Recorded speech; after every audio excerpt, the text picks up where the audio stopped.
धनगर समाजाची एसटी आरक्षणावर त्वरित अंमलबजावणी व्हावी, अन्यथा मुख्यमंत्र्यांच्या दालनात आंदोलनाचा इशारा. महाराष्ट्र शासनाने मुंबई उच्च न्यायालयामध्ये स्वतः प्रतिज्ञापत्र देऊन मान्य केले आहे. धनगड आणि धनगर हे एकच आहेत. धनगड नावाची जात महाराष्ट्रात कुठेही अस्तित्वात नाही. तरीसुद्धा धनगर समाजावर शासनाकडून अन्याय होत आहे हे स्पष्ट दिसून येतं. पंढरपूर, लातूर, नेवासा येथे सदर मागणीसाठी 14 दिवसांपासून धनगर कार्यकर्ते आमरण उपोषणास बसलेले आहेत. त्या उपोषणकर्त्याच्या मागणीस आमचा पाठिंबा असून आपण आपल्या शासनाने तत्काळ धनगर समाजाची अनुसूचित जमातीच्या आरक्षणावर अंमलबजावणी करावी.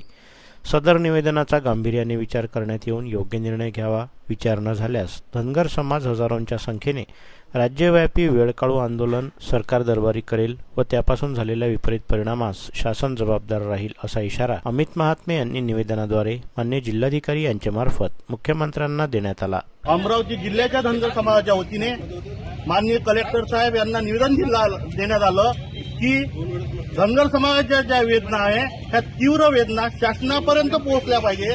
कारण की आपल्या भारतीय संविधानामध्ये धनगराला आरक्षण हे ऑलरेडी मिळालेलंच आहे, परंतु हे शासन फक्त आमच्या धनगर समाजाची दिशाभूल करत आहे. म्हणून ही वेळ निवेदन देण्याची आणि शासनासोबत भांडण्याची आमची आलेली आहे. कारण की जर धनगराला आरक्षण मिळालंच पाहिजे तर फडणवीस सरकार जेव्हा सत्तेत येणार होतं याच्या अगोदर देवेंद्र फडणवीसनी स्वतः कबूल केलं की आमचं जर भाजपचं जर शासन आलं तर पहिल्या कॅबिनेटमध्ये सर्वात प्रथम जर न्याय दिला जाईल तो धनगर समाजाला दिला जाईल. का नाही दिला?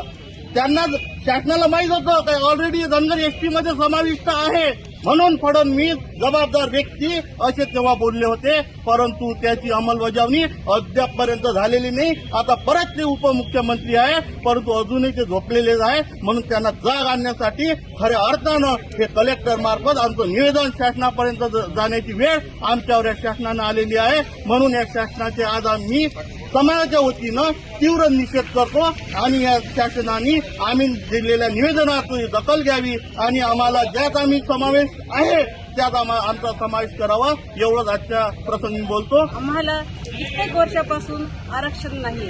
बाबासाहेब आंबेडकर यांनी आम्हाला ऑलरेडी आरक्षण दिलेलं आहे, तरी त्याची या सरकारने अंमलबजावणी केलेली नाही. मागच्या वेळेस फडणवीस साहेबांनी आम्हाला आश्वासन दिलं होतं की तुम्हाला आम्ही आरक्षण देऊ, परंतु आमची फसवणूक झालेली आहे. तरी आम्ही हे धनगर समाजाचे लोक, आमचे काही बांधव पंढरपूर येथे उपोषणाला बसलेले आहेत. त्यांना पाठिंबा म्हणून आम्ही हे सगळे समाजाच्या महिला आणि आमचे बांधव इथे जमलेले आहोत. आमचे आरक्षण जोपर्यंत आम्हाला मिळत नाही तोपर्यंत आमची लढाई अशीच चालू राहणार आहे आणि आमची खरोखरच येणाऱ्याही सरकारने फसवणूक करू नये अशी मी आज सर्व राजकीय क्षेत्रातल्या लोकांना आग्रहाची विनंती करते. आणि आमचं जे काही आरक्षणाबाबतीचं जे काही फसवणूक होती आहे ती फसवणूक आमची यापुढे करू नये असे स्पष्ट करते.